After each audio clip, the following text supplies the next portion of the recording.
एक लाश की कटी हुई जांघें और उन जांघों में सड़न शुरू हो चुकी थी। जाहिर था कि कत्ल को छुपाने का प्रयास हो रहा था और शव के टुकड़े ये सोचकर किए गए थे कि शायद ये कभी किसी के हाथ ही नहीं लगेंगे। लेकिन दोनों जांघें अब पुलिस की कस्टडी में थी। किस लाश की थी ये जांघें?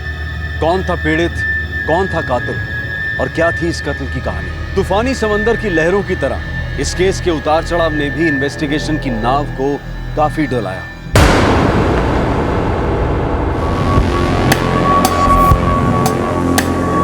बॉडी पार्ट्स जांघें मालूम होती हैं।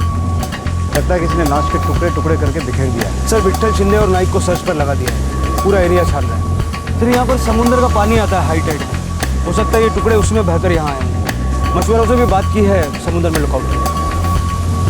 समुद्र बहुत बड़ा है।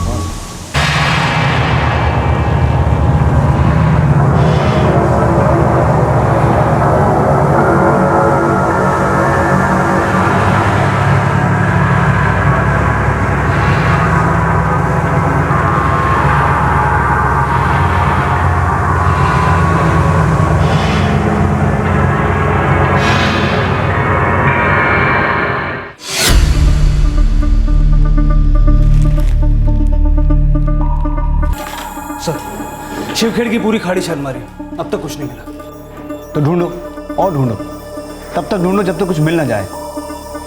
अगर जांघें काट के लाश से अलग की हैं तो बाकी के टुकड़े भी जरूर कहीं ना कहीं फेंके होंगे। सर हो सकता है कि लाश के अलग अलग टुकड़े जरूर किए हों, लेकिन फेंका सबको समंदर में। हो सकता है विश्वास, समंदर जांघों को हम तक लेके आया है तो सर हाथ धड़ कहीं और किसी न किसी किनारे पर जरूर पहुंचाए होंगे। एक काम करो, आसपास के समुद्र तट से लेकर जितने भी पुलिस स्टेशन और मछुआरों के यूनियंस हैं सबको रेड अलर्ट पे रखो और कोस्ट गार्ड को भी इन्फॉर्म करो। सर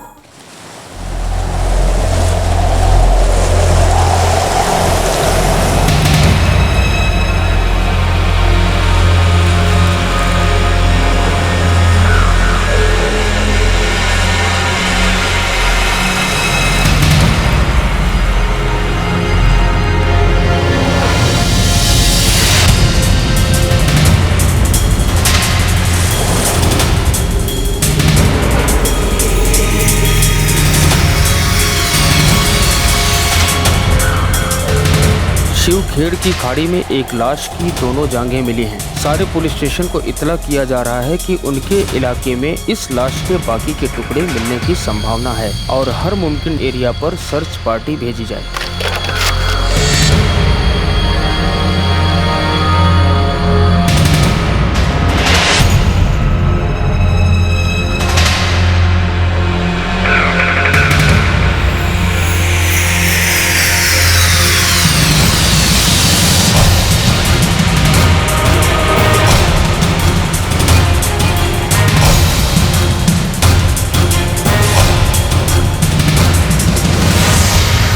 अंदाजन कितना टाइम लगेगा डॉक्टर? मैं अंदाज़ा भी नहीं बता सकता कि कितना टाइम लगेगा इंस्पेक्टर।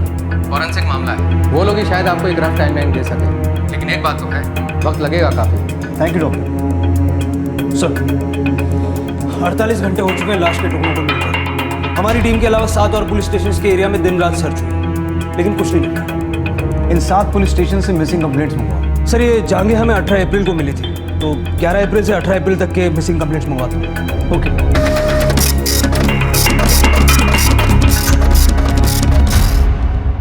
सर 11 से 18 अप्रैल तक की ये मिसिंग कंप्लेंट्स हैं। सुरेश धुरी, पुरुष, उम्र 45 साल, मिरोशी पुलिस स्टेशन का केस। इसके बेटे जतिन धुरी ने 16 अप्रैल को इसकी मिसिंग कंप्लेंट लिखवाई।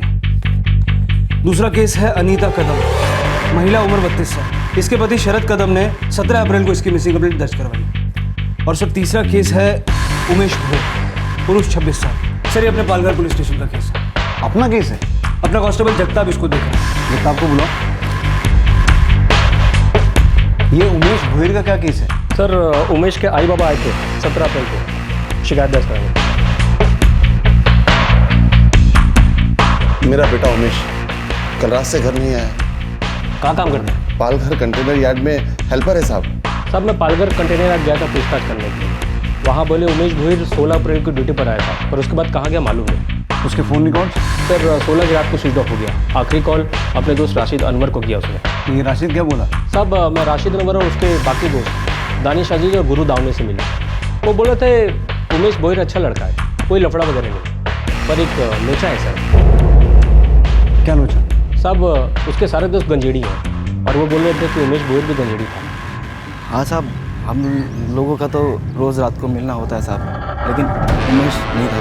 उमेश ने 7:25 पे आखिरी कॉल किया था अपने फ़ोन से, और फ़ोन तुम्हें किया था राशि दिन भर। फ़ोन मेरे को किया था, लेकिन वो नहीं आएगा ये बोला था। ये दानिश। हाँ साहब, आप उन लोगों को लगा वो किसी काम में अटक गया होगा। कोई आपस का झगड़ा तुम लोगों के बीच? उन लोग सब बचपन से साथ में, वो थोड़ा बहुत 19-20 तो चलता है, लेकिन अब उन लोग का बहुत सॉलिड जमता है साहब। उन लोग दोस्त हैं एकदम। हाँ, हम लोग दोस्त हैं सब। साहब मैंने तीनों की स्टेटमेंट चेक की है, कोई गड़बड़ नहीं है। वो 16 की रात की बात थी और आज 21 अप्रैल है। पता करो ये उमेश घर तो नहीं लौटा? जी साहब।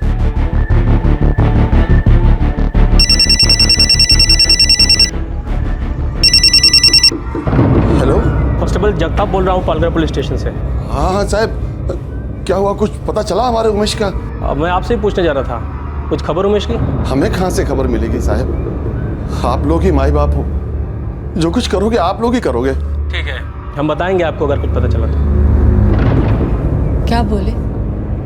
हम ही से पूछ रहे हैं पुलिस वाले, कोई खबर है क्या?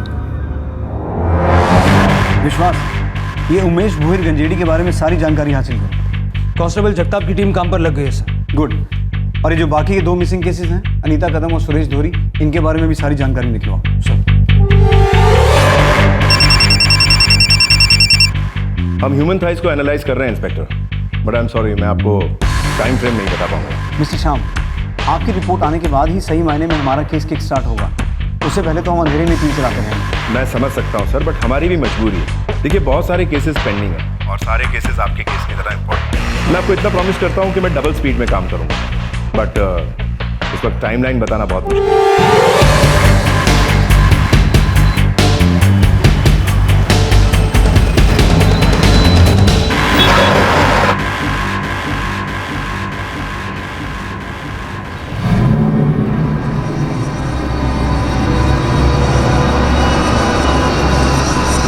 शरद कदम, हाँ मैं ही हूँ। तुमने अपनी पत्नी अनीता कदम की मिसिंग कंप्लेंट करवाई थी। अब मेरे को नहीं चाहिए वापस वो, मेरे को पता करने का साहब कि किसके साथ भाग के गई हो, किधर गई, क्यों गई, मालूम नहीं साहब मेरे को। साहब तकलीफ उसको भी होना मानता है ना साहब। घर पर और कोई है? खुद की कोख से पैदा हुआ सिक्का ही खोटा हो तो दुनिया पे क्या उंगली उठाना साहब। मेरा बेटा तो शराब में डूबा हुआ था, लेकिन मेरे बहू का दम घुट रहा था। चली गई उसे छोड़ के। कुछ तो कहा होगा आपसे? कुछ नहीं, सिर्फ थैली ली और कांदे बटाटे लेने जा रही हूँ कहा मुझसे। गई जो गई, वापस आई ही नहीं।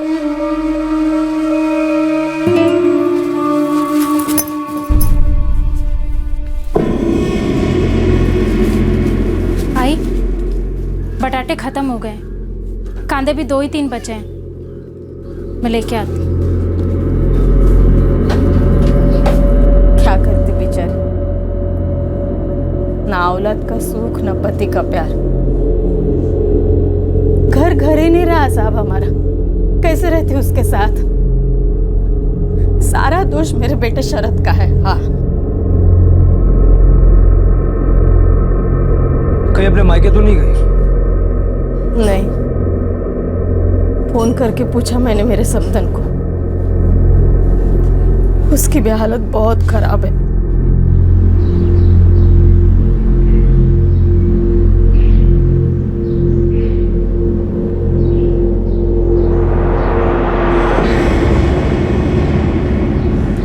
हाँ साहब, ये मेरे बाबा हैं, सुरेश धुरी। मैंने कंप्लेंट लिखाई थी मिरोशी पुलिस स्टेशन में। कब से गायब? 16 अप्रैल को। कोई परेशानी थी? साहब हम गरीब हैं, परेशानी तो साई की तरह हमारे पीछे पड़ी रहती है। खेत में उपज नहीं तो सारी गलती मेरी। कोलों के पहलू से ज्यादा मैं पिसा हूं। अरे जमीन जहरीली हुई, 2 बूंद बारिश नहीं हुई तो मैं क्या करूं? किसी को पड़ी है? नहीं, सब मेरे नाम पर चिल्लाते हैं, मेरा गला दबाते हैं, और तुम दोनों भी। सर पे कर्जा था? सिर्फ सर पे नहीं साहब, सब कुछ कर्ज में डूबा था। एक तरफ बैंक वालों की तकलीफ, दूसरी तरफ साहूकार वाले लोग हर साल फसल के नाम पे हम सिर्फ मजाक काटते थे। मैं खुद 12वीं पास हूँ साहब। पूरे इलाके में ढंग की नौकरी नहीं मिलती, सबका पारा चढ़ा हुआ रहता है। इससे पहले ऐसे बिना बताए कभी गए? नहीं साहब, वो दिन तो वो खेत पे भी नहीं गए। पता नहीं कहाँ चले गए साहब। सर अनीता कदम अपने पियक्कड़ पति शरद की वजह से घर छोड़ कर गई, ऐसा उसकी सास का कहना है। उसकी माँ अपने बेटे शरद का बचाव तो नहीं कर रही है? लगता नहीं है सर, इतना पीता है वो, किसी को मारने की ताकत नहीं है उसमें, और लाश को पकड़ वगैरह करना तो इम्पॉसिबल। सुरेश धुरी भी अपने इलाके के हजारों किसानों की तरह कर्ज में डूबा था सर। कहीं साहूकारों के दबाव में आके सुसाइड तो नहीं किया? सर मैंने साहूकारों और बैंक के रिकवरी एजेंट से बात की, ऐसा कोई दबाव नहीं बनाया उन्होंने। और सुसाइड किया भी हो तो ये जाने उसकी नहीं हो सकती, क्योंकि हम एक मर्डर केस से निपट रहे हैं। सर फॉरेंसिक रिपोर्ट भी अब तक आई नहीं है। फॉरेंसिक रिपोर्ट अगर अनीता कदम, सुरेश धुरी या उमेश भोयर इन तीनों में से किसी एक की तरफ इशारा करती है तो हमारा गुड लक, और अगर नहीं करती है तो हमें इन तीनों के परे कोई चौथा एंगल देखना होगा। एक काम करो, अपने डिस्ट्रिक्ट के बाहर के जो पुलिस स्टेशन हैं उन सबकी मिसिंग कंप्लेंट चेक करो, पुरानी मिसिंग कंप्लेंट्स भी चेक करो। हो सकता है कहीं दूर किसी को कोई दूसरा बॉडी पार्ट मिला हो। 3 मिसिंग कंप्लेंट्स के दायरे से निकलकर अब महीनों पहले के मिसिंग केसेस भी इन्वेस्टिगेट किए गए। आसपास के कई पुलिस स्टेशन इस इन्वेस्टिगेशन में भागीदार बन गए, लेकिन इस सब के बावजूद भी पुलिस इन कटी हुई जांघों का रहस्य सुलझा नहीं पा रही थी। फोरेंसिक लैब की रिपोर्ट अभी भी पेंडिंग थी। उतने में पुलिस ने एक नई लाइन ऑफ इन्वेस्टिगेशन को अपनाया, और दरअसल इसी की वजह से इस केस में सुरागों का खाता खुला। सर जिसकी जांघें हमें मिली हैं, हो सकता है कि उसकी मिसिंग कंप्लेंट दर्ज ही ना हुई है। मतलब जिसका कोई आगे पीछे है नहीं? Correct sir. हमें कटी हुई जांघें शिवखेड़ की खाड़ी की झाड़ियों से मिली, यहाँ से। तो हो सकता है किसी ने उन्हें यहाँ से फेंका हो, या फिर यहाँ से, या फिर यहाँ समंदर से। एक काम करो, इस सारे इलाके में अपने खबरियों को एक्टिवेट करो। उन्हें कहो उन लोगों का पता लगाएं जो मिसिंग तो हैं लेकिन मिसिंग कंप्लेंट्स दर्ज नहीं हुई। सर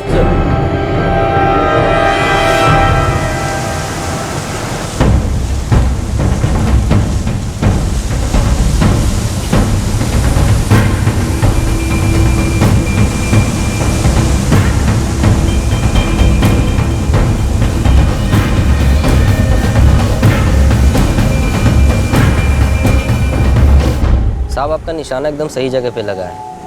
अपने वान गांव के कंसोरी गांव की एक लेडीज़ है, मैरिड लेडीज़ है साहब, मीनाक्षी लोखंडे।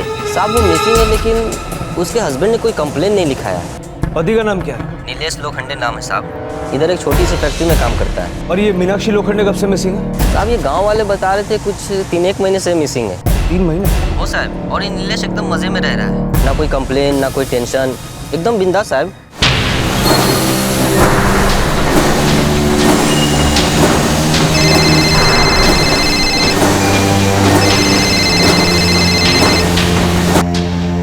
नीलेश, वो पुलिस आए हैं।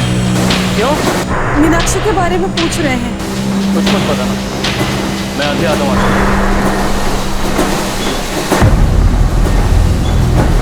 नीलेश आ रहा है। बेटा तुम्हारी आई कहाँ है?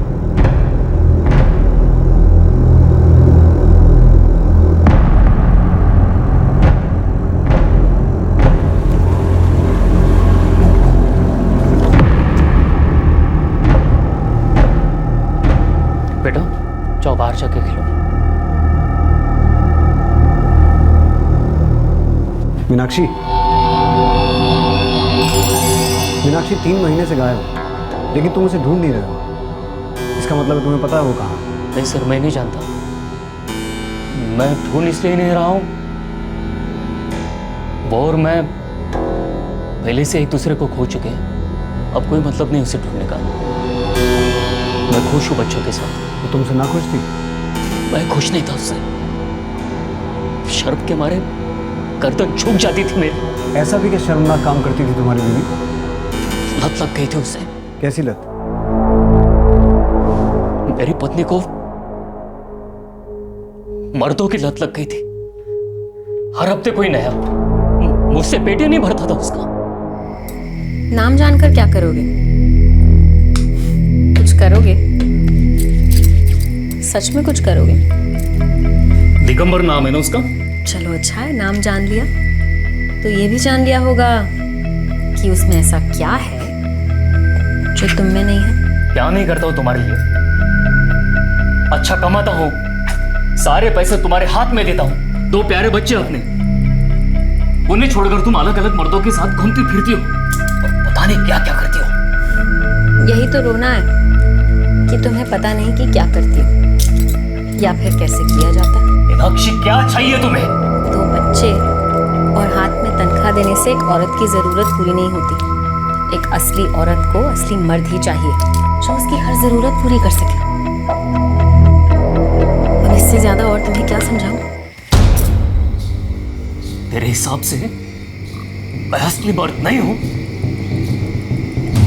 दिगंबर असली मर्द है? हाँ?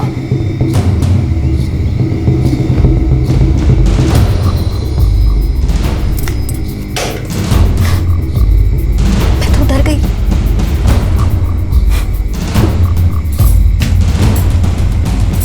सामने से बोलती थी तुम नामर्द हो, खुश नहीं कर सकते हो मुझे। ऐसे औरत के साथ कोई क्या करेगा? मार डालेगा जान से। मेरे 2 छोटे बच्चे हैं सर। मैं तो पहले से बाप के साथ साथ माँ का भी काम करता आया हूं, अब तो पूरी तरह करता हूं। मीनाक्षी गई कहाँ है? गांव में कोई एक प्रेमी हो तो बताओ। दिगंबर कौन? दिगंबर माने का नाम काफी लोग लेते थे मीनाक्षी के साथ। कहाँ मिलेगा? मीनाक्षी के मायके जाके पूछिए, पुराना याराना था।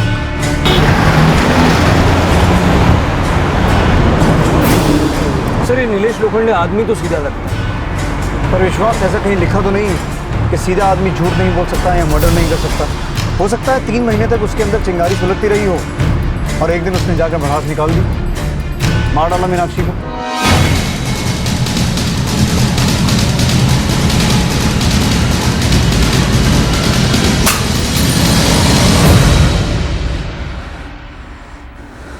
मीनाक्षी लोखंडे कहाँ थी? क्या वो कटी हुई जांघें मीनाक्षी की थी? लेकिन मीनाक्षी अपने पति नीलेश का घर 3 महीने पहले छोड़ चुकी थी। पुलिस अब अपनी पूरी ताकत लगाकर मीनाक्षी को ट्रेस करने में लग गई। आखिरकार मीनाक्षी के साथ हुआ क्या था?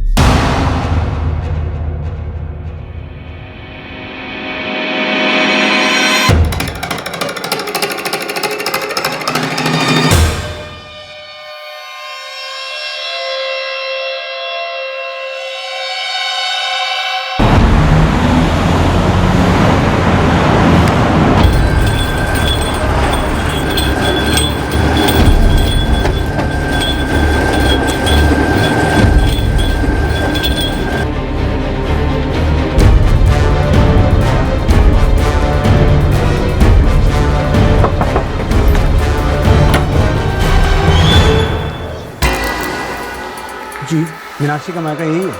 बाप हूँ मैं उसका। बोलिए, कहाँ है आपकी बेटी? मीनाक्षी हम जैसे नहीं थी, अलग थी वो, गलत थी। नीलेश जैसा आदमी उसे कभी नहीं मिलेगा। वो तो ठीक है, पर इस वक्त मीनाक्षी है कहाँ? हमें नहीं पता और हम जानना भी नहीं चाहते। नीलेश का घर छोड़ने के बाद मीनाक्षी आई थी यहाँ? एक दिन के लिए अपना काला मुंह लेकर बैठी थी यहाँ।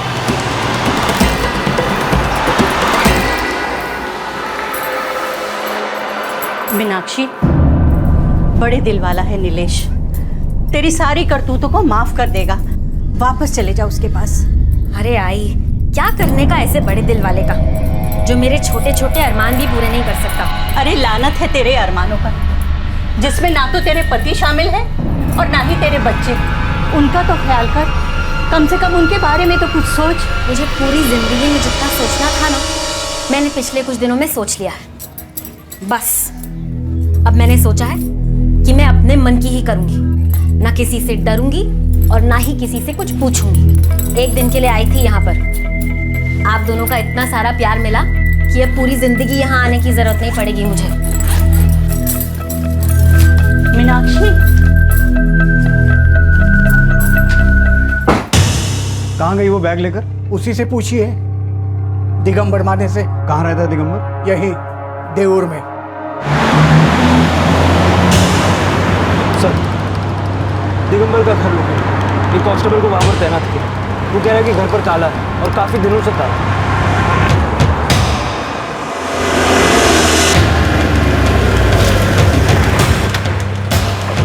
सर, पड़ोसी कह रहे हैं कि 2.5 महीने से ताला लगा हुआ है यहाँ पे। मीनाक्षी आई थी यहाँ रहने? साहब नाम तो नहीं पता, पर 3 महीने पहले एक औरत आई तो थी दिगंबर के साथ यहाँ रहने।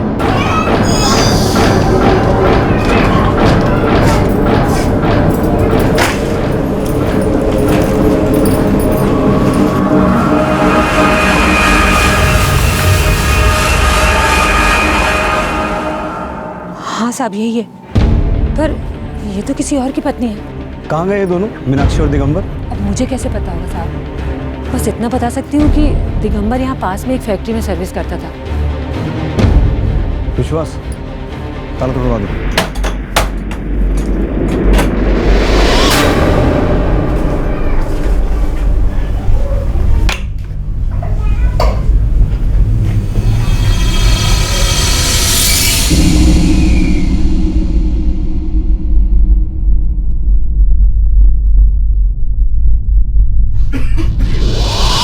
कुछ तो जलाया गया है, यहाँ कुछ पक रहा था विश्वास, यहाँ कुछ तो गलत हुआ है।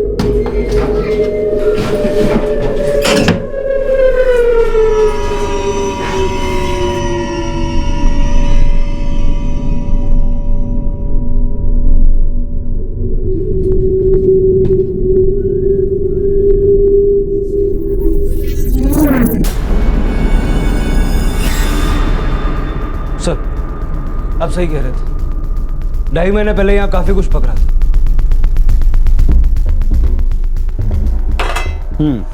पक तो रहा था लेकिन खाया नहीं गया, पकी चीज जल गई। तुम दावे के साथ कह सकती हो कि ये घर 2.5 महीने से बंद था, यहाँ कोई आया गया नहीं? साहब अगर दिगंबर यहाँ आया होता तो मुझे पता चल जाता, मैं पूरे टाइम घर पर ही रहती हूँ। ये दिगंबर मिलेगा कहाँ? साहब वो जिस फैक्ट्री में काम करता है, गणेश ससरी, वहाँ से भी उसके बारे में पता नहीं चलेगा, क्योंकि कुछ दिन पहले एक आदमी आया था उसके बारे में पूछते पूछते। तुम्हें कुछ तो पता होगा, उसके कोई रिश्तेदार, उसका कोई दोस्त? माँ बाप दिवासी पालघर में रहते हैं। पर विश्वास, हमें तो मालूम तक नहीं है कि दिगंबर दिखता कैसा है। सर, गणेश फिशरी की फाइल्स में उसकी फोटो जरूर होगी।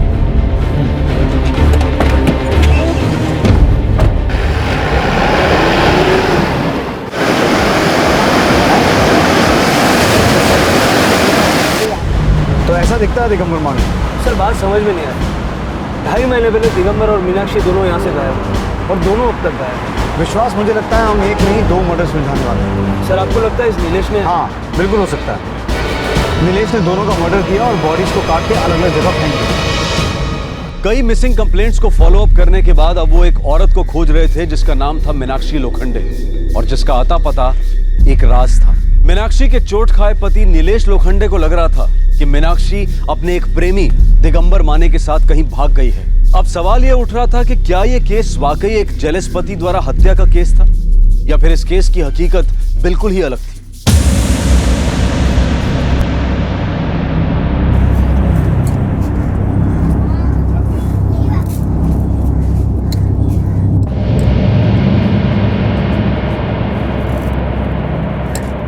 ये दिगंबर का घर है? जी साहब, मैं दिगंबर की आई हूँ। इस लड़की को पहचानती हैं आप?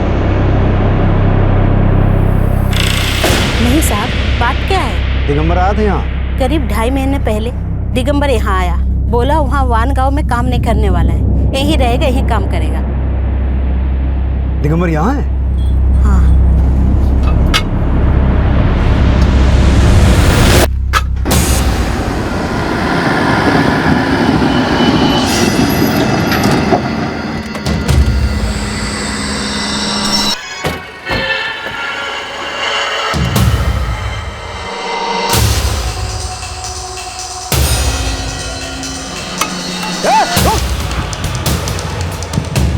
दिगंबर!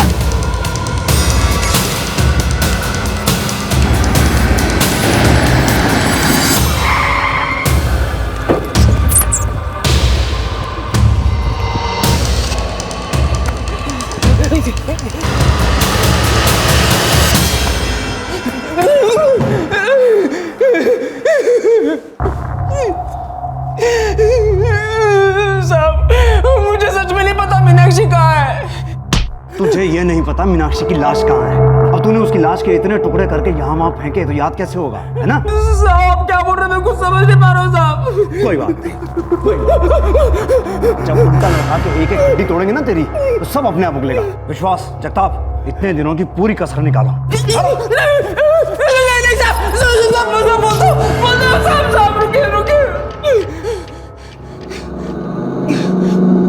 शुरुआत से बता। साहब मीनाक्षी के साथ मेरी पुरानी पहचान थी। जब मैं वानगांव में काम करने के लिए गया तब वो फिर से दिखी। फिर से हमारी दोस्ती शुरू हो गई। दोस्ती? चक्कर फिर से शुरू हो गया साहब। हम लोग उसके घर पे मिलने लगे।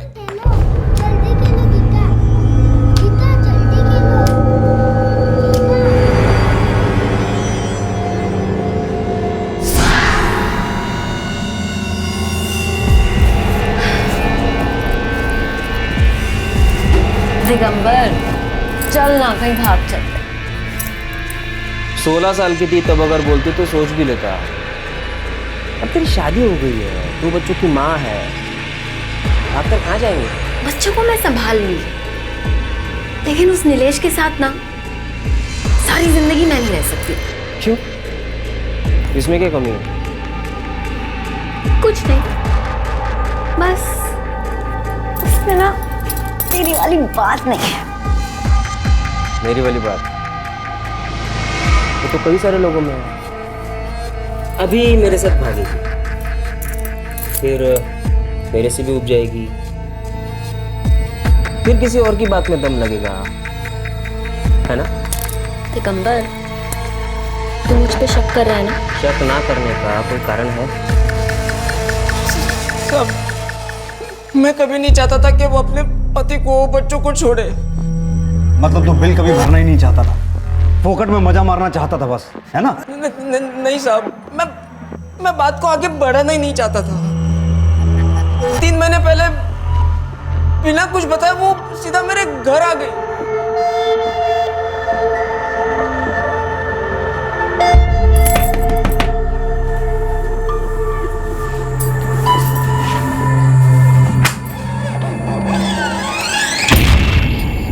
निवाला निकल लो और मेरे लिए भी खाना लगा दो, बहुत भूख लगी है। उसकी भूख भयंकर थी साहब, मिटती नहीं थी कभी। वहाँ वानगांव में नीलेश के साथ थी तब उसका दूसरे मर्दों के साथ कुछ ना कुछ चलता ही रहता था। यहाँ मेरे पास आई तो यहाँ पर भी उसने वही सब शुरू कर दिया, हर मर्द के साथ आंख मिलाती। मैंने उसे कितनी बार बोला, जा अपने बच्चों के पास जा, लेकिन वो नहीं मानी।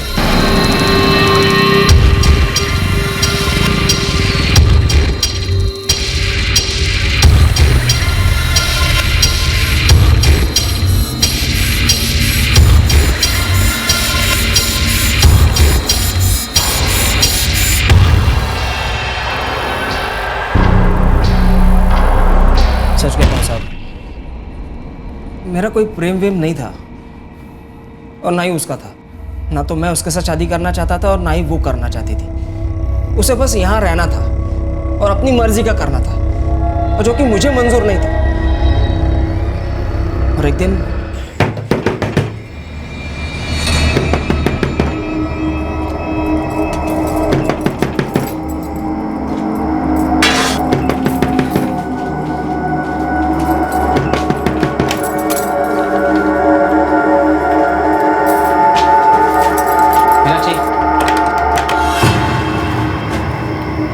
आज रात को ही तुम तुम्हारा सामान बांध के रखना, कल सुबह होते ही मैं तुम्हें तुम्हारे घर छोड़ दूंगा।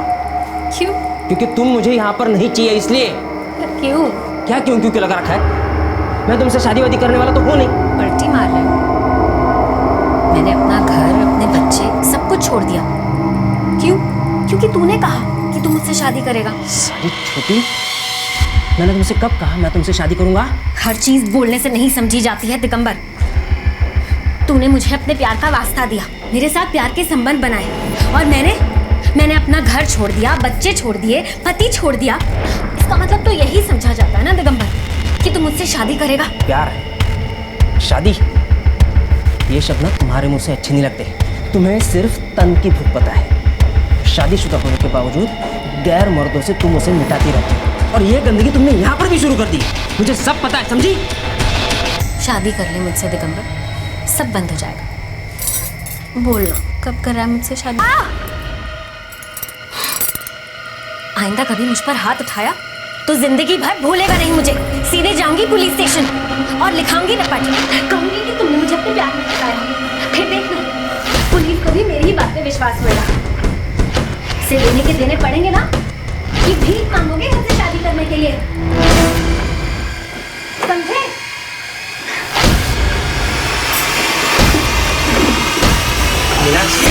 मुझे घुटन हो रही थी साहब उसके साथ।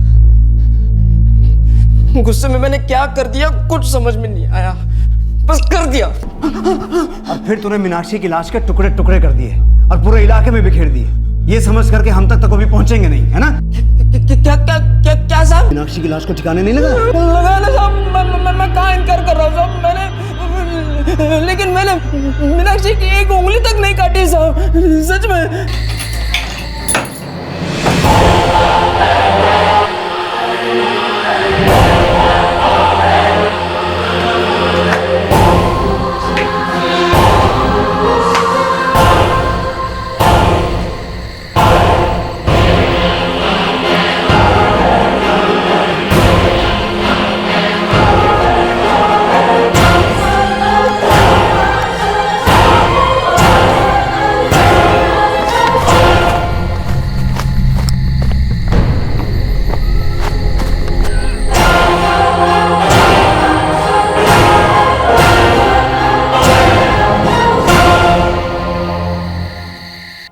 लाश को जंगल में फेंक दिया, सोचा जानवर खा जाएंगे।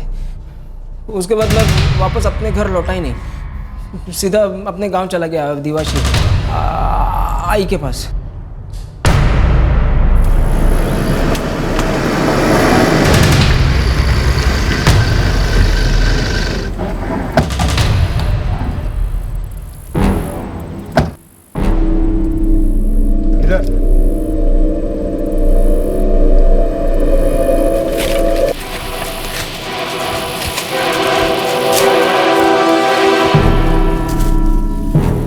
साहब मैंने लाश यहाँ से नीचे फेंक दी थी।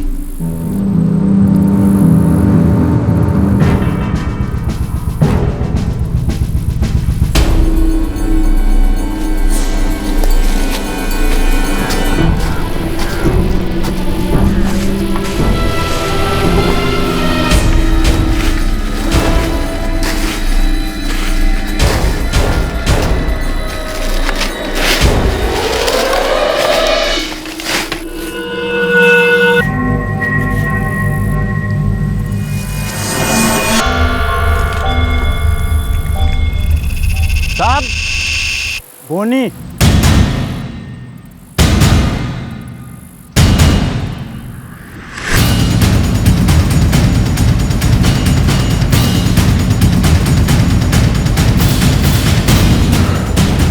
सर औरत की बॉडी है, काफी बुरी हालत, बॉडी पार्ट में मिसिंग। औरत की लाश है, एज अर्ली 30s। ज्वेलरी और कपड़े आप आइडेंटिफिकेशन के लिए यूज कर सकते हैं। ये वही हो सकती है जिसके थाइस मिले थे हमें? नो। क्यों? इस लाश के भी बॉडी पार्ट्स मिसिंग हैं। मिसिंग नहीं है, खा लिए गए हैं। इस औरत की बॉडी को जंगली जानवरों ने जगह जगह से खा लिया है, थाइस भी। इंस्पेक्टर शायद ये वो लाश नहीं है जिसकी आपको तलाश है, लेकिन फॉरेंसिक रिपोर्ट आने तक मैं 100% कुछ भी नहीं कह सकता।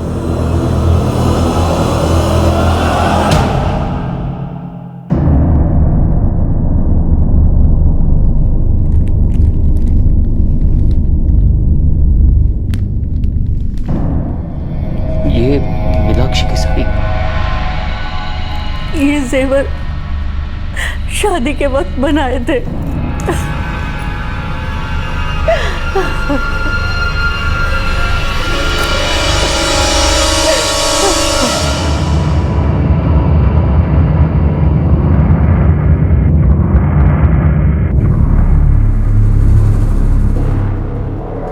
विश्वास, फॉरेंसिक लैब के साथ कांस्टेंट फॉलो अप करो, अपनी प्रोग्रेस उन्हें बताओ, प्रेशर डालो उन पर। सर अब तक 3 बार फोन कर चुका हूँ। वैसे सर अगर दिगंबर ने 2.5 महीने पहले मारा होता तो बॉडी का सड़ना लॉजिकल है, लेकिन जो जांघें हमें मिली हैं वो इतनी सड़ी हुई नहीं है। सर एक खबर है सर, अनीता कदम और सुरेश धुरी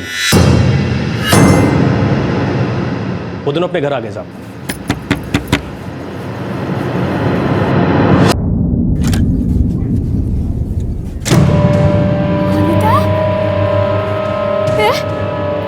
कहाँ चले गए थे तुम? आजा बेटा, आजा।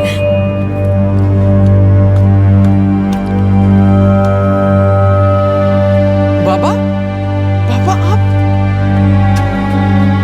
बाबा कहाँ चले गए थे आप? नहीं कर पाया रे, हिम्मत ही नहीं हुई खुदकशी करने की। तुम दोनों को छोड़कर जाने का दिल ही नहीं किया। ऐसे कभी मत सोचना बाबा, हम दोनों साथ में मेहनत करेंगे और पूरा कर्जा उतारेंगे। चलो, दो परिवारों को सुकून तो मिला, पर वो तीसरा उमेश दशरथ भोईर, उसका क्या हुआ? साहब वो अभी तक लौटा नहीं। क्या हमारी एक बार भी याद नहीं आती होगी उसे? क्या ये गांजे का नशा इतना असर करता है? क्या पता निर्मला, पुलिस भी यही बोल रही थी कि वो उसे अभी तक ढूंढ नहीं पाई। साधु वाधु बन गया हो कहीं, कोई लड़की का चक्कर, कुछ भी, बस वो एक बार हमें बता दे ताकि हम ऐसे तिलमिल ना होते रहे। 1 महीने से ऊपर हो गया निर्मला, संदेशा भेजना होता तो अब तक भेज चुका होता। मुझे भी नहीं मालूम कि क्या हुआ है हमारे उमेश को। हमारे पास इस बात का कोई प्रूफ नहीं है कि जो जांघें हमें मिली थी वो उमेश की हैं या नहीं। हो सकता है अनीता और सुरेश की तरह वो भी घर लौट आए। हो सकता है सर, लेकिन इतना तो तय है कि एक शख्स का मर्डर हुआ है, लाश की जांघें काटकर अलग की गई और वो शख्स कभी अपने घर नहीं लौटा। और पूरे 1 महीने बाद भी हमारा ये केस ब्लाइंड का ब्लाइंड है। कटी हुई जांघों का रहस्य 7 महीने तक बना रहा। केस में कोई सुराग हाथ नहीं आया, मामला ज्यों का त्यों बना रहा और फिर पूरे 7 महीने बाद इस केस के इंजन को एक किक स्टार्ट मिला।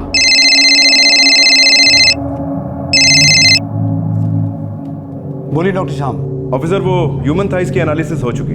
क्या रिपोर्ट आई है डॉक्टर? हमने एक डीएनए स्ट्रैंड को आइसोलेट करके उसे प्रिजर्व किया, जिसमें से हमें पता चला कि ये बॉडी पार्ट्स, ये थाइस किसी 25 से 28 साल के आदमी के हैं। डॉक्टर, आपकी ये फाइंडिंग्स कितनी एक्यूरेट है? वेल ऑफिसर, हमने इतना टाइम लिया ताकि हम आपको 100% दे सकें, बट 1% मार्जिन ऑफ एरर ऐसे प्रोसीजर में होता है, सो 99%। थैंक्स।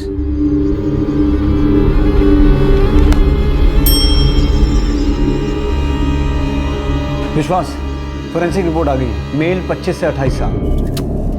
सर उमेश भोईर 26 साल। हो सकता है उमेश भोईर का कत्ल हुआ हो और जांघें काट के अलग की गई। सर उमेश भोईर अब तक नहीं लौटा है और उसके बारे में कोई लीड भी नहीं मिली सर। उस बॉडी पार्ट से डीएनए प्रिजर्व किया हुआ है, उमेश के माँ बाप से मैच करके देख सकते हैं।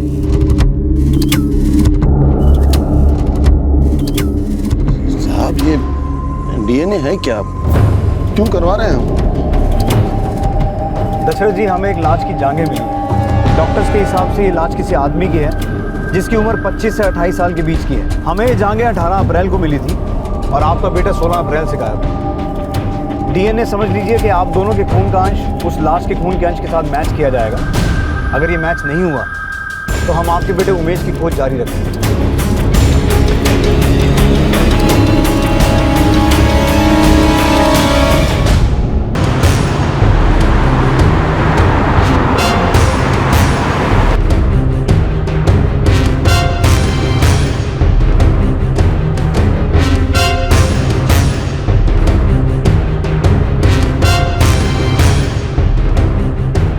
अगर डीएनए मैच कर गया तो उमेश भोईर के कातिलों को हम खोद के ढूंढ निकालेंगे।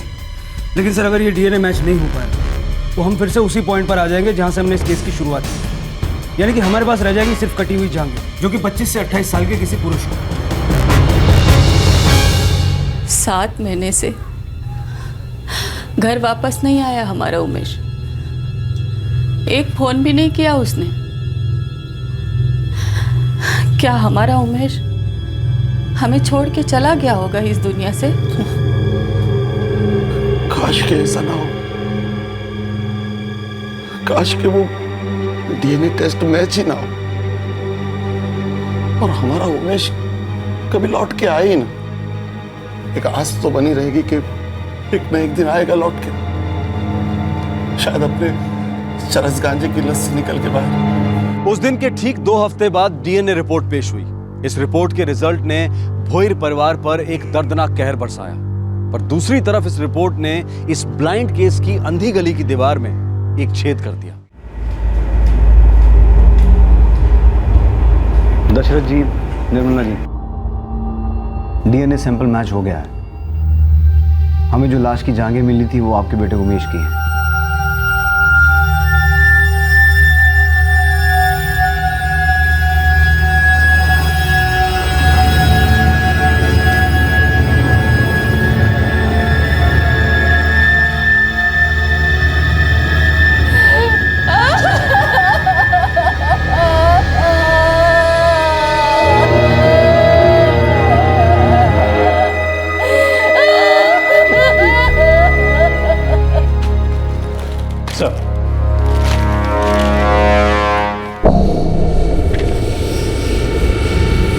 ये जो उमेश के 3 गंजेड़ी दोस्त हैं, राशिद, दानिश और गुरु दावने, तीनों को उठवाओ।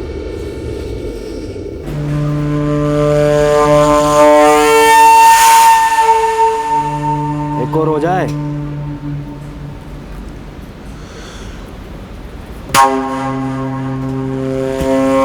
साला दोनों आउट हो।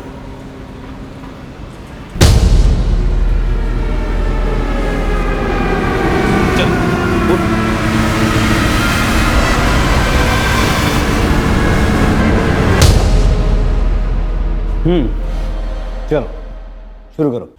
साहब, मैंने हवलदार साहब को 7 महीने पहले बोला था कि वो साहब उमेश मेरे को बरोबर फ़ोन किया था और बोला कि मेरे को नहीं आने का है माल मारने। क्यों? कहीं और जाने वाला तो दम मारना। साहब अब ये नहीं बोला कि किधर को जाने का। हाँ साहब, उसके बाद कई दिनों तो अपन लोग टेंशन में सोचते रहते थे ये उमेश फ़ोन क्यों नहीं कर रहा, और अपन लोग फ़ोन करेगा तो उसका फ़ोन ऑफ था साहब। उमेश की किसी के साथ कोई दुश्मनी थी? कोई लड़की को लेके लफड़ा या पैसों को लेके या कोई और? अभी अपने को तो कुछ बोला नहीं साहब। उसके काम की जगह पे कुछ हुआ रहेगा तो अपन लोग क्या बोल सकते हैं।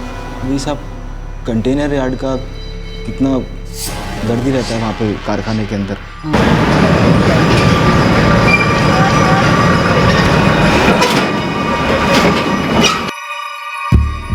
बसेकर साहब, जगताप जी जब पहले आए थे तब भी मैंने यही कहा था, उमेश भोईर काम यही करता था लेकिन कैजुअल था, परमानेंट नहीं। किसी से कोई झगड़ा यहाँ पर? बिल्कुल नहीं, किसी से कोई लेना देना नहीं, बस एक दिन काम पर नहीं आया। फिर हवलदार साहब आए पूछने के लिए, तभी पता चला कि गायब हुआ है। हाँ साहब, हमें पता था कि उसे चरस गांजा पीने की लत लग गई थी। बार बार बोला साहब, मत कर मत कर, क्या कुछ नहीं किया उसको रोकने के लिए। साहब अपन 4 लोगों की एकदम मस्त टोली थी साहब। अपन अड्डे पे जाते थे, माल फूकते थे, मस्ती करते थे साहब बस।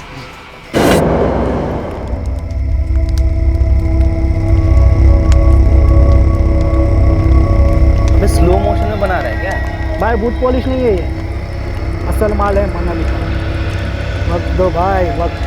भाई तकदीर और तलब किसी के लिए नहीं रुकी। अपना राशिद भाई को ही ले लो। अभी क्या डायलॉग मारेगा तू? तो फिर मैं क्या डायलॉग मारूंगा? डायलॉग तो तेरी बहन मारेगी तेरे को किसी से। तब तक उसकी कमाई का खाएगा और हमारी कमाई का फूकता रहेगा। ये गप कर तू, रोज रोज रोटी के ले जाता हूँ मैं। चला अभी क्या अपन तीनों काम कर रहे हैं, काय को हमको करना है इसके लिए, लेकिन तेरे को तो काम की जरूरत ही महसूस नहीं होती। तेरी बूढ़ी अम्मी है, उसकी देखभाल कौन करता है? तेरी बहन। तो उसका भी अपना घर है, किसी दिन हाथ खड़े कर दिए तो बोलना क्या करेगा? ऐसे ही पड़ा रहेगा कोने में फूके हुए माल के जैसा। अरे यार, तुम लोगों ने फिर सीरियस नगर की रास्ता पकड़ लिया। ए लौट आओ राजा। हाँ, अरे माल बुला रहा है। दुगले फोकट चंद। हाँ भाई दानिश बना यार।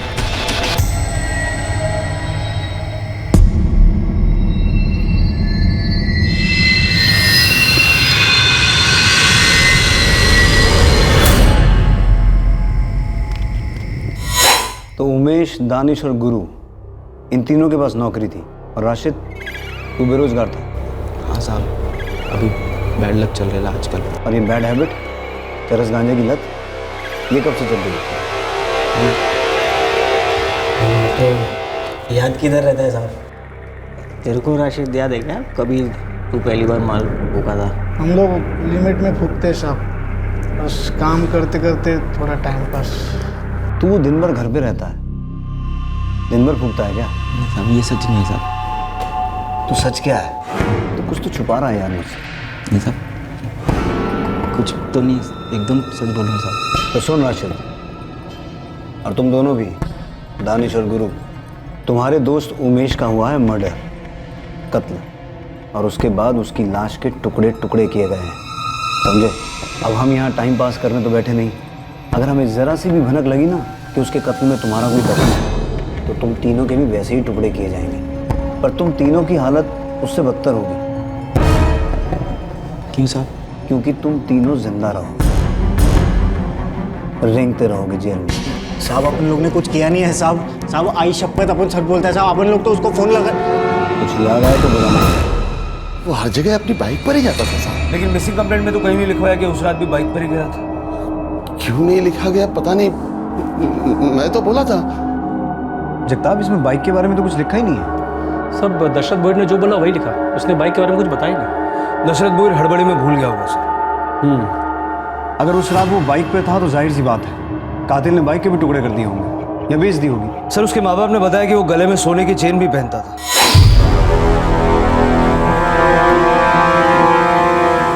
इस केस को भी अभी तक हम टुकड़ों में ही देख रहे थे।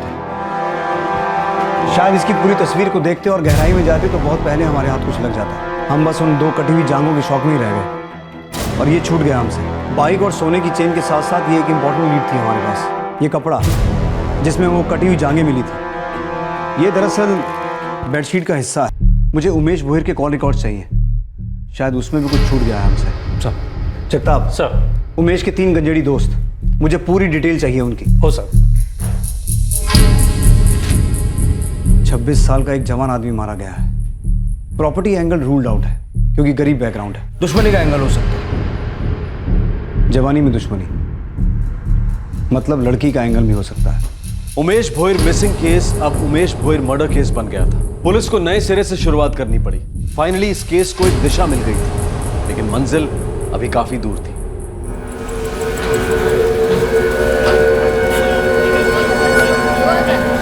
से कम में नहीं होगा। ताजा सिंघाड़ा है 7 किलो का, लेके जाओ। भाभी, अरे लेके जाओ भाई।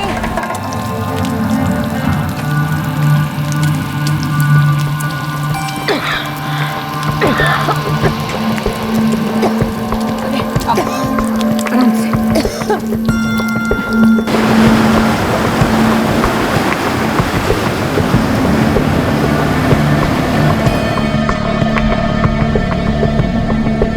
राशिद का बाप नहीं है साहब, उसकी बहन और बहनों ही उसकी और उसकी बीमार माँ की जिम्मेदारी उठाते हैं। और वो दूसरा लड़का दानिश? सर, दानिश का बाप फिरोज भी मछुआरा है।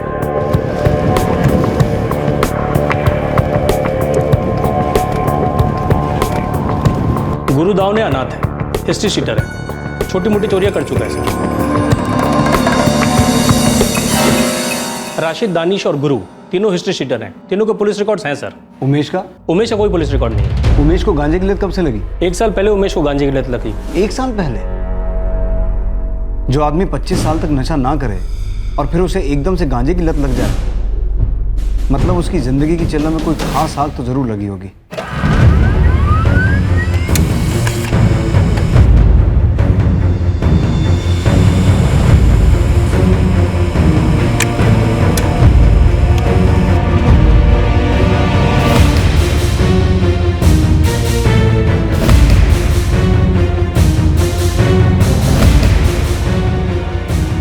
उमेश की मौत के दिन से 1 साल पहले तक के रिकॉर्ड निकाले, जिसमें एक नंबर है जो पिछले 1 साल से लगभग हर रोज उमेश के टच में है। हर रोज?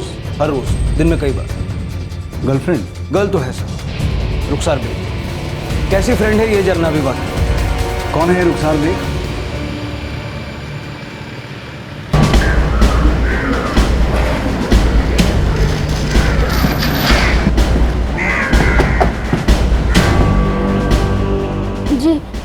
जी, रुखसार हमारी बेटी है।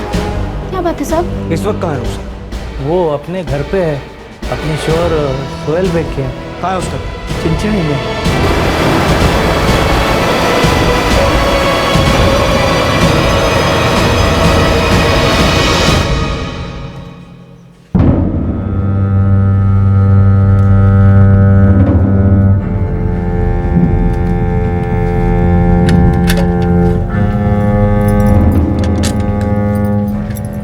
ये लो। कौन से हाथ से लूं? हाँ? कितनी बार मुझे जताओगी कि मैं क्या हूं?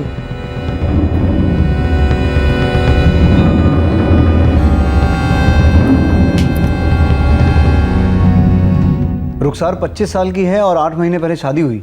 अरेंज मैरिज है सर। 8 महीने पहले अरेंज मैरिज हुई, लेकिन उमेश से लगातार 1 साल से फ़ोन पे बात कर रही है और 1 साल पहले से ही उमेश को गांजे की लत लगी। इन तीनों का कुछ कनेक्शन तो है।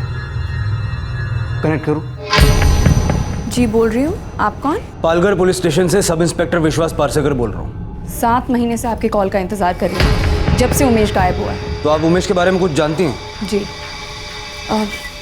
लेकिन मेरी एक दरख्वास्त है। मैं खुद आके आपसे पुलिस स्टेशन में मिलूंगी, आप यहाँ मत आइएगा। कब आएंगी?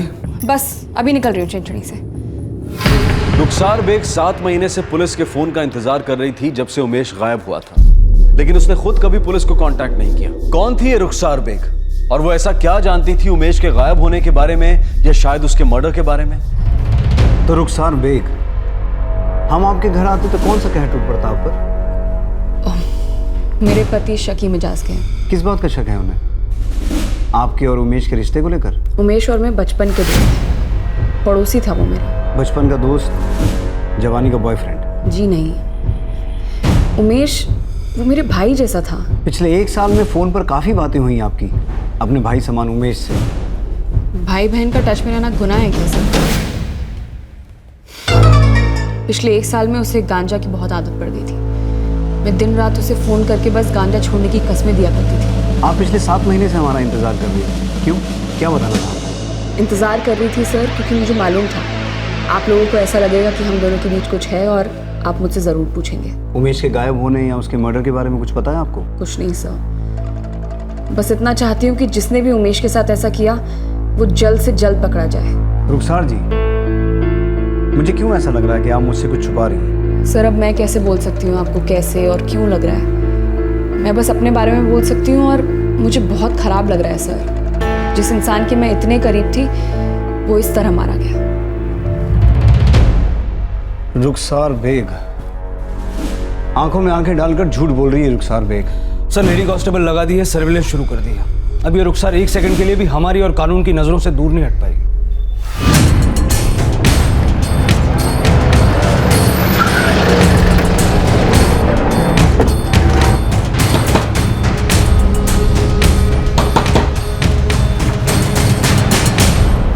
यही बगल में रहती थी रुखसार, अब इतने से भी तब से आना जाना था यहाँ। रुखसार और उमेश के बीच में कैसे रिश्ते थे? दोनों बिल्कुल भाई बहन जैसे हैं। भाई बहन जैसे नहीं साहब, भाई बहन ही थे। उनके पाक रिश्ते पर इस तरह से इल्जाम तो मत लगाइए। देखिए हमको इल्जाम नहीं लगा रहे, सिर्फ पूछताछ कर रहे। रुखसार हमेशा उमेश का भला चाहती थी साहब। लेकिन कोई तो था निर्मला जी जो उसका बुरा चाहता और उसने बुरा किया और अब उस तक पहुंचने में हम सबका भला होगा। साहब आप जितना चाहते हैं ना कि उमेश का कातिल पकड़ा जाए उतना हम भी चाहते हैं, पर ये क्या वाहियात सवाल हुआ कि रुखसार की शादी सोहेल से क्यों हुई? अरे हर लड़की की शादी किसी न किसी के साथ तो होती है, तो रुखसार की भी हुई। विश्वास साहब, ये सोहेल बेग और रुखसार की शादी में कुछ तो लोचा है।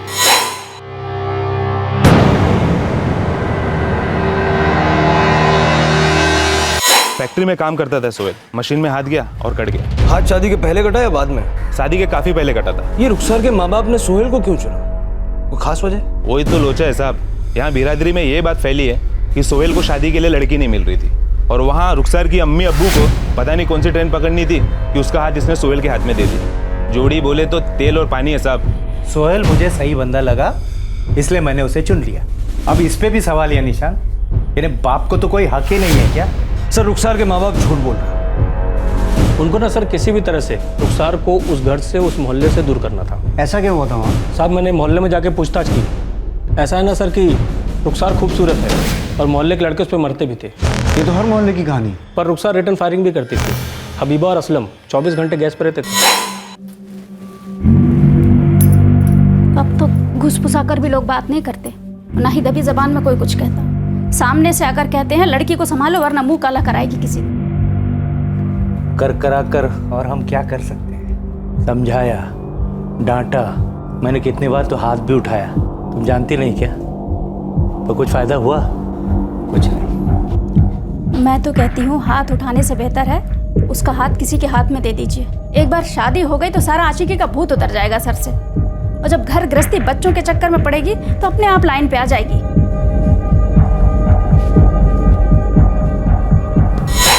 रुखसार मान गई सोहेल से शादी करने के लिए? सर इससे एक्चुअली रुखसार का काम आसान हो गया। साहब, लोग बोलते कि रुखसार ने शादी के लिए हाँ इसलिए किया था कि उसको असलम की पिटाई से छुटकारा मिल जाए, और चिंचड़ी में जाती मैडम ने तो एक से रंग दिखाना शुरू कर दिया था साहब। बोले तो काफी फेमस हो गई थी साहब। सर मुझे जो कहना था मैं पहले ही कह चुकी हूँ, अब नया क्या बोलूँ? सच बोलना बुरा आइडिया नहीं होगा। आपका और उमेश का असली रिश्ता क्या था? भाई बहन मत बोलना, वो तो मैं मानता नहीं हूँ। तो वो आपकी प्रॉब्लम है सर। मैंने तब भी कहा था, मैं आज भी कह रही हूँ, उमेश मेरे भाई जैसा था और कुछ भी नहीं था हमारे बीच।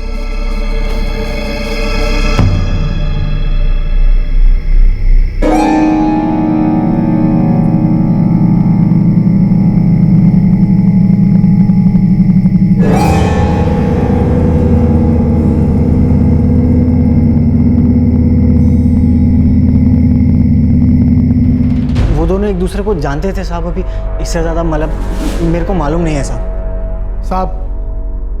साहब वो अपने उमेश का क्या था क्या नहीं ये तो मैं नहीं जानता साहब। हाँ मगर उस रुखसार के कई सारे लफड़े थे मोहल्ले में, और उतने ही उसके लवर भी थे साहब। राशिद, एक बार पहले बोला था फिर बोल रहा हूँ, आखिरी बार।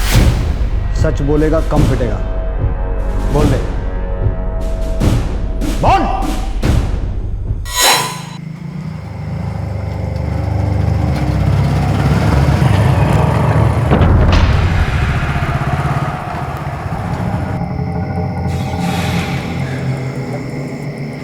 क्या हुआ? ऐसे मुंह पे लटका है भाई? साला कुछ हो ही तो नहीं रहा है ना यार। टुकड़ा है क्या तेरे पास?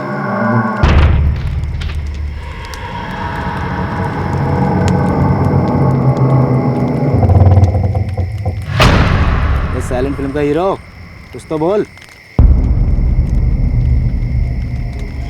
साहब उमेश रुखसार पर फुलटू लट्टू हो गया था। और रुखसार? नहीं साहब, लेकिन हाँ साहब, हफ्ते के जितने दिन, साल के जितने महीने, उतने ही उसके लवर थे। अभी आप बताओ साहब, उमेश बेचारा लल्लू कैसे इन सब।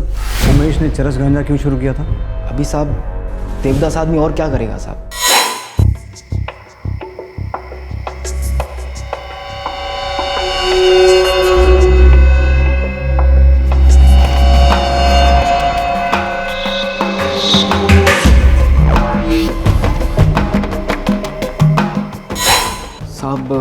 अभी 1 साल पहले का बात है। उमेश हर समय मजनू मूड में रहता साहब। वो चरस गांजे का बड़ा बड़ा कश अंदर ले लेता था, लेकिन रुखसार को बाहर नहीं निकाल पाया। सर एक खबर है सर, चिंचड़ी खाड़ी में मिला साहब।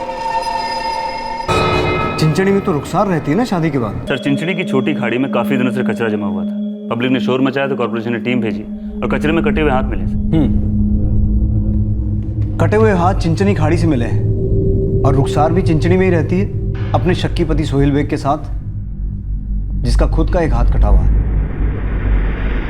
कोई कनेक्शन लग रहा है तुम लोगों को?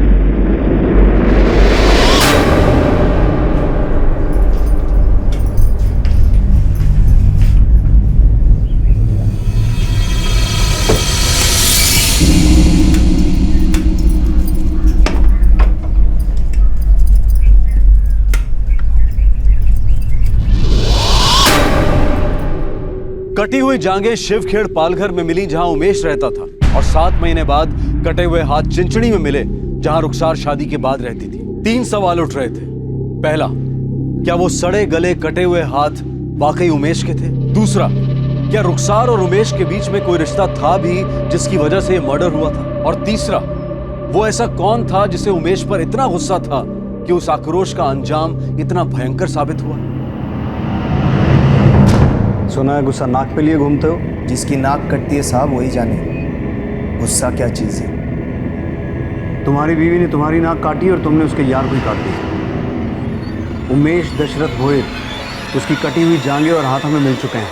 उसकी लाश के बाकी के टुकड़े कहाँ फेंके तुमने? एक उमेश को खत्म करने से मुझे सुकून मिलता तो शायद मैं ऐसा कर भी देता। मेरी बीवी फितरत से जो है सो है। अब मोहल्ले में कत्लेआम तो नहीं कर सकता ना मैं। और साहब, ताली कभी एक हाथ से नहीं बजती। इंस्पेक्टर, एक ट्विस्ट है। वो जो कटे हुए हाथ हैं वो उमेश भोयर के नहीं है। कटे हुए हाथ उमेश के नहीं है। मतलब एक और मर्डर? हाँ विश्वास, एक मर्डर केस सुलझाने चले थे और दो सामने आ गए। उमेश भोयर की कटी हुई जांघें हमें मीनाक्षी लोखंडे केस तक ले गई और अब ये हाथ पता नहीं किसके हैं। और उमेश भोयर के केस में अब भी हमारे पास कोई सॉलिड लीड नहीं है, सिवाय एक बेनाम रिश्ते के जिसका नामकरण अभी बाकी है।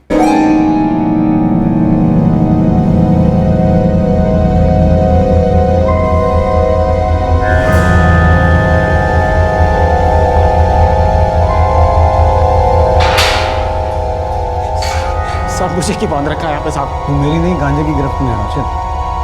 क्यों तलब उठ रही है? एक बार दम भरवा दो साहब। सब आपके पैर पकड़ता हूँ साहब, प्लीज साहब एक बार दम भरवा दो साहब। देख, सब सच सच बता दे तो सब कुछ मिलेगा। उठ। एक तू ही है जिसे पता था कि उमेश रुखसार पर मरता था। अब उमेश वाकई में मर चुका है, मार डाला गया। तो तेरे पास इस बारे में कहने के लिए कुछ भी नहीं है? सब उमेश मेंटल हो गया था। रुखसार की शादी के बाद तो और भी कौन केस हो गया उसका।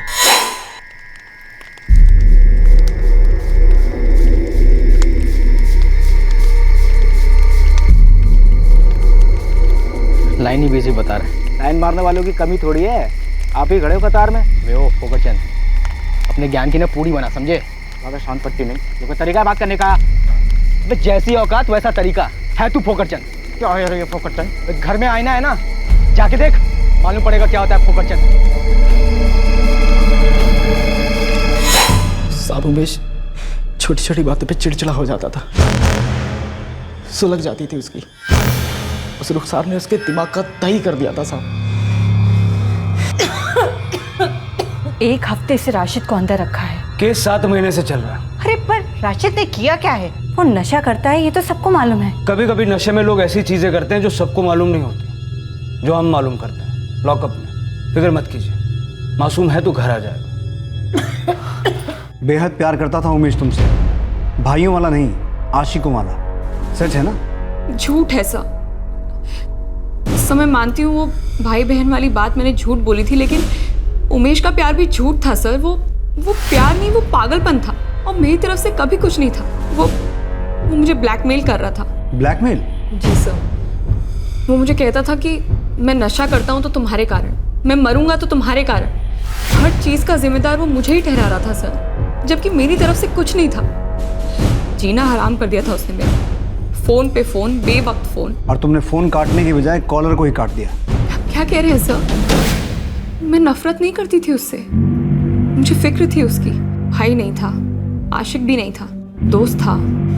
शायद आप नहीं समझेंगे। नहीं, समझ रहे हैं, समझ रहे हैं, लेकिन शायद आप नहीं समझ रही हैं कि हम क्या समझ रहे हैं।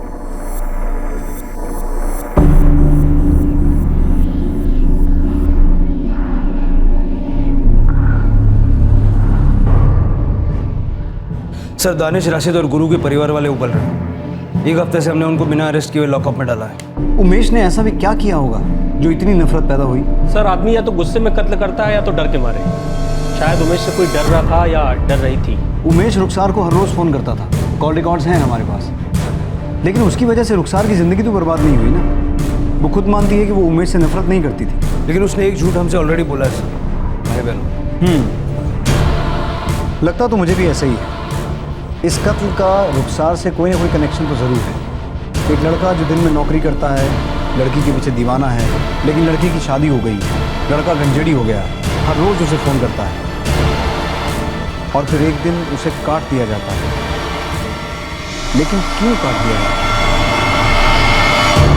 उमेश भोयर का केस एक उलझे हुए मछली के जाल की तरह था, जिसमें मछली नहीं खुद जाल फंस गया था। एक भयंकर जुर्म हुआ था और मुजरिम आजाद तैर रहा था, पर जब ऐसा लगने लगा कि इस केस में पानी सर के ऊपर चढ़ने लगा है, तब सुराग का एक तिनका अपने आप तैरता हुआ पुलिस के पास आया।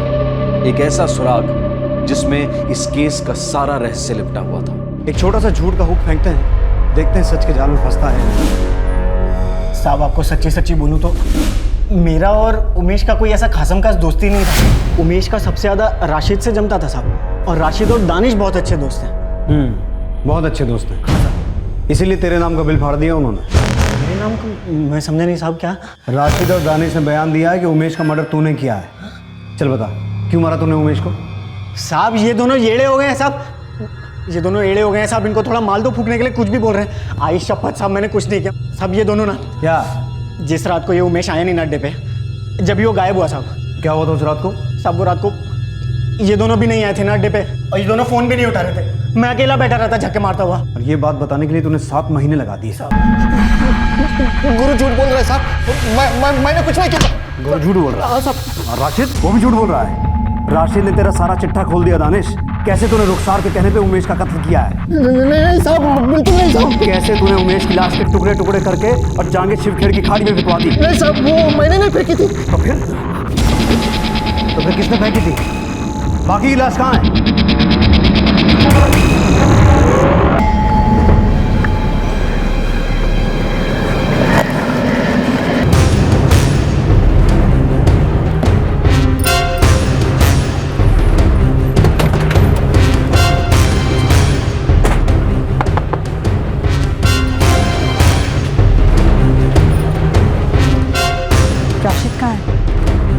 ये आधा बेडशीट है, लेकिन पहचानने के लिए काफी है। तुम्हारे घर का है?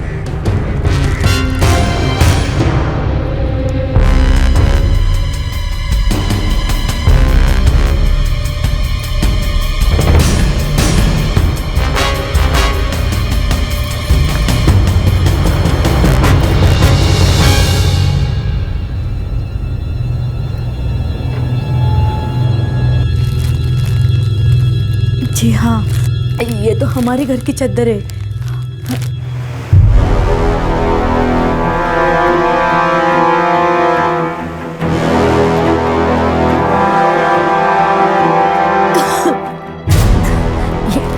ये रहा उसका टुकड़ा।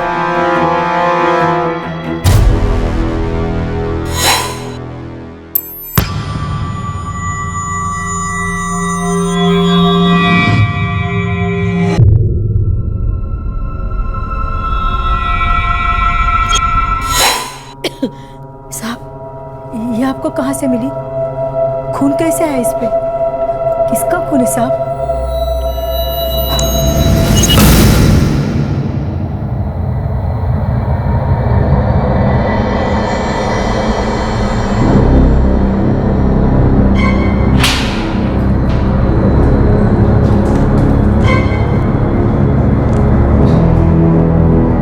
दानिश ने बिना दम मारे तुम्हारे राज को बाहर फूंक दिया। राशिद, दिमाग सटक गया है साहब इसका। इतने दिनों से माल फूकने को नहीं मिला ना, तो इसलिए टेढ़ी टेढ़ी बातें कर रहा है। तुम्हारी अम्मी फरीदा तो कोई नशा नहीं करती ना राशिद। उन्होंने खुद उस बेडशीट को पहचाना जिसमें तुमने उमेश की जांघों को लपेटकर खाड़ी में फेंका था।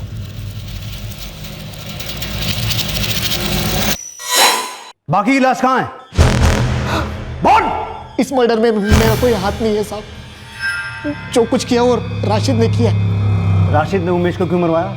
रुखसार के कहने पे? नहीं साहब, रुखसार का इसमें कुछ लेना देना नहीं है। तो फिर किसका लेना देना है? राशिद पक गया था साहब उमेश के कानों से। उमेश हमेशा उसको जलील करता था हम दोस्तों के बीच में। हेलो को तेरी बहन मारेगी तेरे को किसी दिन। कब तक उसकी कमाई का खाएगा और हमारी कमाई का फूकता रहेगा? ये गप कर तू। जैसी औकात वैसा तरीका है। तू फोकट चल। क्या यार ये फोकट चल? घर में आईना है ना, जाके देख, मालूम पड़ेगा क्या होता है फोकट चल। साला उमेश समझता क्या था अपने आप? जब देखो फोकट चंद ये वो। साले को चिलम पकड़नी तक नहीं आती थी। मैंने सिखाई थी चिलम पकड़नी। मुझे को रात दे रहा था। गोवा का माल है, अच्छे से बना दानिश। दानिश ए मेरे को देखो, ए चल चल चल, उसको मत देना, बैठा रहा साइड में फोकट चंद। मुंह बंद करो। मैंने तेरे को बोला था कि दोस्ती में मजाक मस्ती की खाद होती है। दोस्ती मजाक, दोस्ती बराबर वालों में होती है, जैसा कि हम तीन। तू चल दोस्ती भिखारी है, भिखारी, समझा? ए उमेश बस करना, अभी चुप रह। चलो रे दम मारते दम, चल बना बना। कम मारते हैं, लेकिन साला अपन तीन ही मारेंगे। ये मेरे को मांगता ही नहीं है इधर, फोकट चंद भिखारी साला। जब रुखसार को लेकर तिलमिल हो जाता था तो कैसे आता था भगा मेरे पास, मेरे से माल लेके जाता था, भूखता था, तब भी मैंने एक सच्चे दोस्त की तरह उसकी मदद की। अभी तक कैसे बातें करता और जिस खंजर की तरह घुसती है। देख बंटा, जिसके जेब में नोट है उसको सलाम। हम चारों में से वो ज्यादा कमाता है। आज मेरे पे थूका, कल तेरी बारी होगी, जरूर होगी, तब भी तुझे सलाम ठुकेगा। जो गलत है वो गलत है। तुझे नहीं लगता उमेश गलत है? ये भी कोई पूछने वाली बात नहीं। खून खोलता है मेरा कभी कभी।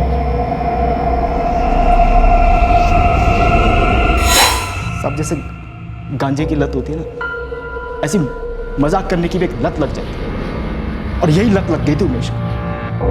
और बकरा बनता था मैं, एक दिन खाली नहीं जाता जब मेरी खिल्ली नहीं उड़ाता। और एक दिन तुमने उसकी गर्दन ही उड़ा दी। नहीं साहब, मेरा उसको मारने का कोई इरादा नहीं था। राशिद, तुमने उसे अपने घर बुलाया था ताकि तुम उसका कत्ल कर सको। सर मैंने घर बुलाया था क्योंकि मैं सारा मामला ठंडा करना चाहता, उसे समझाना चाहता था, और सब फोन भी उसी ने किया था सामने से।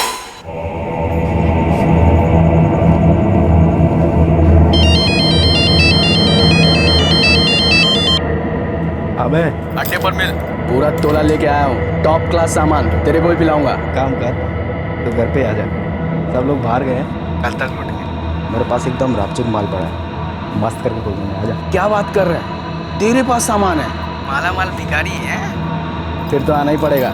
निकल रहा हूँ। आजा आजा साले आजा। उस रात तुम्हारी अम्मी बीमार थी, हॉस्पिटल में थी। लेकिन साहब ये बात आपको कैसे पता? उस रात 16 अप्रैल को आप लोग कहाँ थे? अम्मी की तबीयत बहुत खराब हो गई थी, तो अम्मी को हॉस्पिटल में एडमिट करवाया था। और माजिद भाई मछली पकड़ने के लिए नाइट ड्यूटी पर थे। आपको पता था कि उस रात राशिद यहाँ अकेला नहीं था? मतलब यहाँ घर पे कोई आया था? राशिद ने उमेश को यहाँ बुलाया।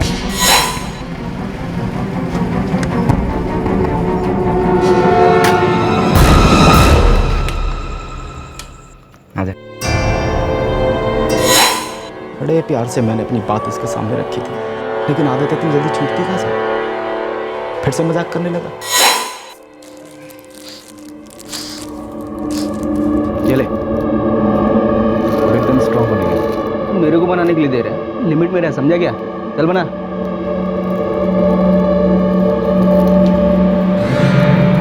एक बात पूछनी थी उमेश। मेरा माल बना रहे, बाद में बक। कहीं ऐसा तो नहीं है कि ये रुखसार तुझे 4 आने का भाव देती नहीं है, कुत्ता समझती है, और उसकी भड़ास तू मेरे ऊपर निकालता? ले चूजे, तेरे घर पे बैठा हूँ तो कुछ भी बकेगा तू? अबे क्या मेरे को मालूम नहीं है तेरी कितनी जलती है ये जानकर के रुखसार मेरे पे मरती है, और तू उसके लिए कुछ नहीं है ऐसा, एकदम गुल। चला सड़क पे बैठा भिखारी रहता है ना, एकदम मुस्के जैसा। आइंदा मुझे बुखारी मत बोलियो, लाश बढ़ नौकरी लग तेरी। ये माल तू अपनी कमाई का लेके आया है? अबे ये भी किसी ने भीख में दिया होगा। बंद कर तू, बोल रहा मैं तेरे को। चल गुस्सा किसको दिखा रहा है बे? हैं? चले चल, हवा आने दे।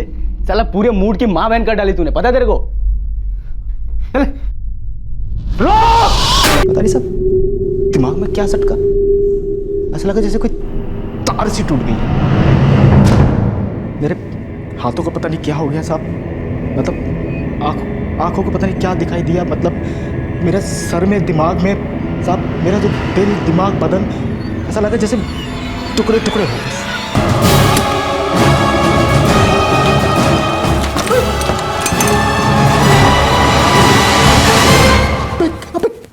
क्या किया है तूने? मैंने इसे घर बुलाया था माल ठोकने के लिए, इधर उधर को भिखारी बोला, दिमाग की सटकी, मुझे समझ में नहीं आ रहा मैं क्या करूं, बताना।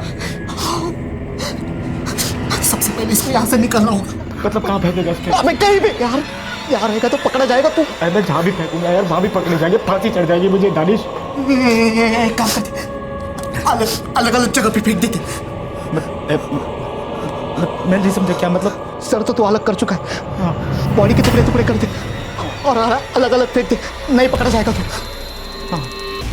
मैं दानिश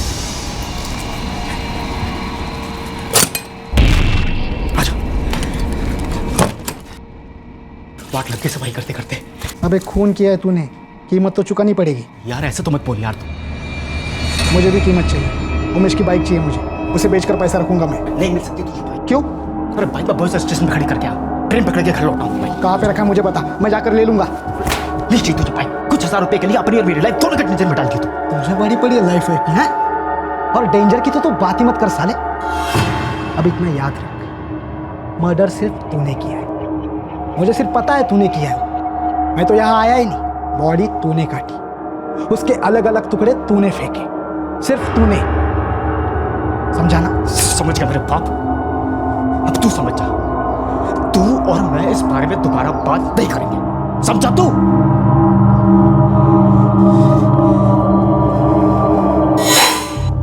अब मैं टेंशन में आ गया था, ये दानिश मुंह खोलेगा और मुझे ब्लैकमेल करेगा।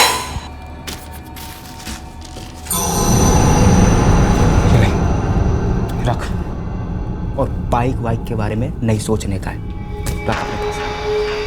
उमेश का चेन? हाँ बेच का चैन, इसे बेच, सारे पैसे रख और अपना मुंह मत खोलना। मैं क्यों मुंह खोलूंगा मैं? लेकिन दुनिया वाले पूछेंगे, ढूंढेंगे उसे। अरे अपने जैसा गंजेड़ी था वो, कुत्ता तक नहीं पूछेगा उसे। बस तू एक काम कर, अपनी जुबान पर ताला लगा कर। सही बोल रहे भंटा, वैसे भी उसके गायब होने पर किसी को कुछ फर्क नहीं पड़ेगा। फर्क तो पड़ा, उमेश के माँ बाप को फर्क पड़ा, हम लोगों को फर्क पड़ा, कानून को हमेशा फर्क पड़ता है, और अब तुम लोगों को भी फर्क पड़ेगा। साहब मैंने कुछ नहीं किया, सब मेरे को जाने दो साहब। उमेश की चेन कहाँ है? साहब वो मैंने घर पे रखी, बेची नहीं है अभी तक। शुक्र है नहीं बेची, पर दानिश तुम बचोगे नहीं, क्योंकि तुमने एक मर्डर में साथ दिया है, एक लाश को ठिकाने लगाने में मदद की है, और हम लोगों से झूठ बोला वो अलग।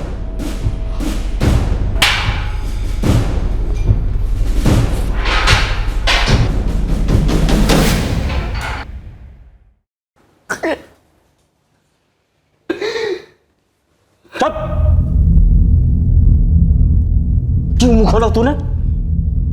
तो करा था कुछ नहीं बताऊंगा, वादा किया था ना तूने।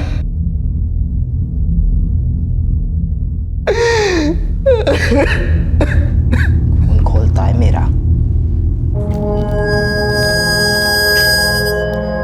उसके 21वें जन्मदिन पर हमने बनवाया। सर बाइक मिल गई है, बोईसर स्टेशन के पार्किंग लॉट में पड़ी है। क्यों क्यों मारा मेरे उमेश को? गुस्सा था उमेश से। राशिद, आपका बेटा उसका मजाक उड़ाता था, जलील करता था उसे, वो सह नहीं पाया, उसने मार दिया उसे।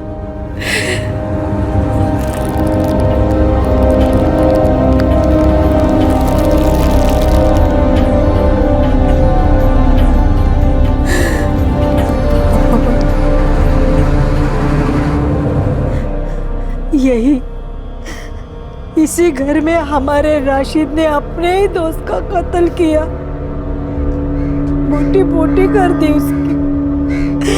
या अल्लाह। मम्मी, गलती तो हमारी ही है ना। जब जब राशिद जेल गया हम उसे छुड़ा कर ले आए जमानत पर। मम्मी, राशिद ऐसे ही खूनी नहीं बना, उसे खूनी बनाया है हमने। राशिद